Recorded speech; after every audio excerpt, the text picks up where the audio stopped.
Okay. So game, let's start. Okay guys, makinig kayo mabuti. Additional na to for episode 5. Okay, for episode 5. So I hope may matutunan kayo maayos dito. So hindi ko to in-explain. Okay, hindi ko to in-explain doon sa una kong tree driver prior to the change of character. So now I'll explain to you kung paano natin gagamitin yung tree driver prior to the change of character na mas extensive use. Okay, mas makuha natin yung full potential ng tree driver prior to the change of character. I will teach you. Okay, so now as we all know, we have an origin. Okay, we have origin, market structure to the downside, creating a market structure. As always, palagi, that's the algorithm of the market. Okay? And now, this is your point of origin. Okay? This is your origin. And this is your new origin if yung price is nag-bounce na dyan sa areas na yan. Okay? I want you guys to type Y in the chat once na naiintindihan nyo bawat scenario na binibigay ko sa inyo. Okay? Again, di naman kayo required.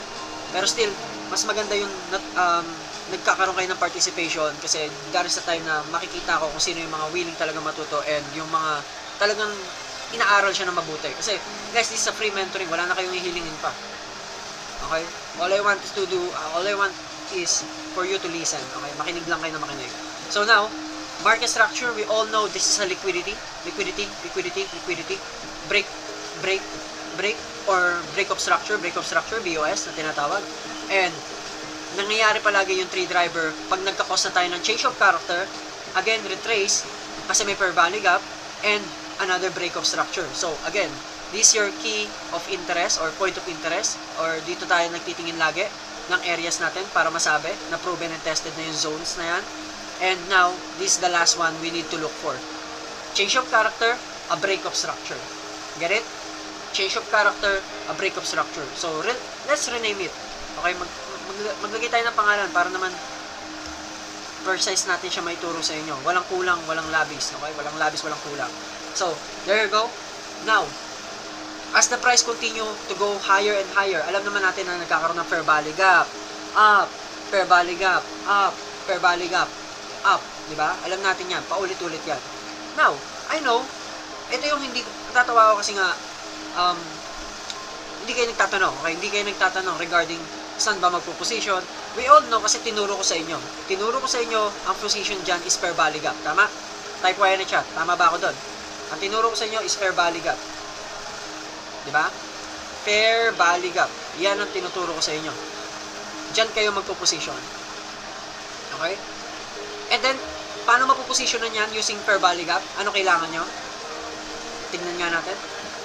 Ano kailangan nyo?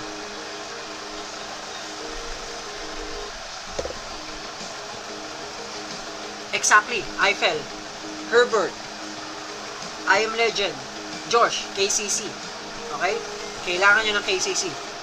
Dito nagpe-play out ang KCC. Tama?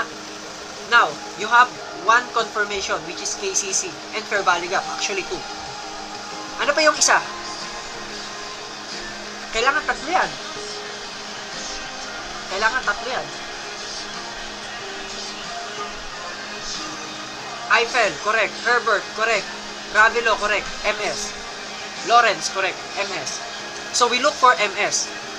Again, kung alam nyo na may change of character, hindi nyo na kailangan padumihin pa ang inyong strategy or ang inyong charting. Hindi nyo na kailangan paguluhin pa or padumihin pa. Bakit? Maglalagay ka pa ba ng MS dito? Hindi na. Kasi it's proven and tested na it will go up. So, again, ang MS nyo, pwede nyo na po yan ilagay sa taas na lang. Para mas tipid sa space. Wala namang problema kung gusto nyo lagyan din yung ilalim. Wala namang problema yan. It's your preference na lang. Bahala na kayo sa preference nyo. Kung saan kayo mas nadadalian, then go for it. Problema ba yon? Diba? Kung saan kayo mas nadadalian, there you go.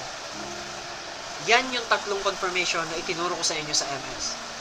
Or sa tree driver prior to the change of character. Now, let's go here on S&P 500. Let's go here on Bitcoin. Let's go here on Bitcoin. Diba? Makikita nyo nangyayari. Tama? So, tingnan natin.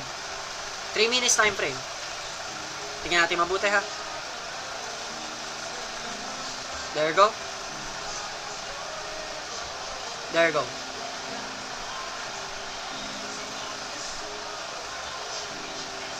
Fair value gap. Fair value gap. Now, may mga chances or may mga instances na bumabalik dito, tumutusok lang. Okay? Ayun ang hindi nyo naitanong sa akin. May mga tumutusok dyan. And, nasa lower time frame ka na. Siyempre, wala ka nang ibababa pa dyan. Okay? Wala ka nang mas ibababa pa dyan. Nasa 3 minutes na tayo eh. Okay? Kahit bumaba ka ng 1 minute na dyan, hindi mo na makikita. Okay? It's either may makikita ka na lang ulit na isa pa. Ayun. Swerte ka na kung meron ka pa makikita ganito. And dyan ka pwede makapag-position.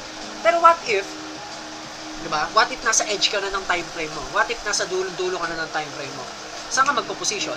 What if ganito lang nangyari? So let's go back to 3 minutes. Isipin nyo na lang muna, ito na yung last na time frame natin, which is 3 minutes. Let's say 1 minute na to. Wala na talagang candle. Alam ka na mag-avail ka pa ng 30 seconds. Diba? Masyado namang irrelevant na yun. May instances na pipindutin niya lang. And then tsaka sasabog. Paano ka magpo-position? Again, tignan nyo ito mabuti. As the price go lower and lower, lower, lower. There you go. Change of character, break of structure. Fair value gap. Ano ipe-perform natin? Sa tingin nyo lang. Ano sa tingin nyo ipe-perform natin? Kasi wala na eh. Nasa dulo na tayo eh. Ano pang gagawin natin? Okay? Change of character, break of structure. Again, fair value gap. Let's say for example ano kaya ang ipi-play natin? Kasi nga, nabalikan na eh. And natulog ka mo, or nag-milty ka, or nireply mo kasi yung crush mo. Kaya hindi ka nakapag-position agad. KCC pa rin ba? Pwedeng KCC pa rin, walang problema. Correct yun, walang problema doon. Maraming times na nagpe-perform ang KCC pa rin. May isa nang tumama sa inyo. Okay? Ay, dalawa na sila. Which is correct. Price action. Okay? Price action. Tama, Eiffel. Price action. Limit daw sa top wick, sabi ni Sir Arthur James Alfon. Correct. Type Y na chat kung nagets nyo yung point namin. Price action. That's it. Price action. That's the key. Price action. Eh, syempre, proven and tested na yan eh. Oo na nga, lilipad na nga yan eh. Lilipad na yan. Alam ka naman, paiwan ka pa dyan. Price action. Now, let me give you an example. There you go. Maglilimit ka dito. And guess what? Alam mo kung saan yung stop loss mo. And guess what? Ganito magiging itsura ng position mo. Stop loss here. Liquidity. Type Y na chat, guys. There you go. That's it. Thank you so much. Kung nakinig kayo dyan, there you go. Type Y na chat. Go massive. Type Y na chat. Here. Kung may natutunan naman kayong bago. So, there you go. Diba? It's all about timing, effort, and common sense in the market. And I really do appreciate yung mga some of the people here. We have 137, 419 viewers live here on YouTube. Ang pangit ng drawing ko. I know. Pero still, may natututunan kayo. Now, what if, let's go for the theoretical example. Saan ang limit order natin? Here. Stop loss. Here. Take profit liquidity. Again and again and again and again.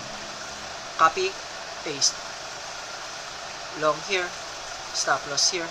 Long. Again. Long here. Stop loss here. Correct. Napakasimple ng strategy natin. Kaya I don't know kung bakit yung ibang tao nahihirapan. Maybe kasi ayaw talaga nila mag-work. Ayaw nila itong mag-work para sa kanila. That's why. Which is, wala na akong magagawa doon.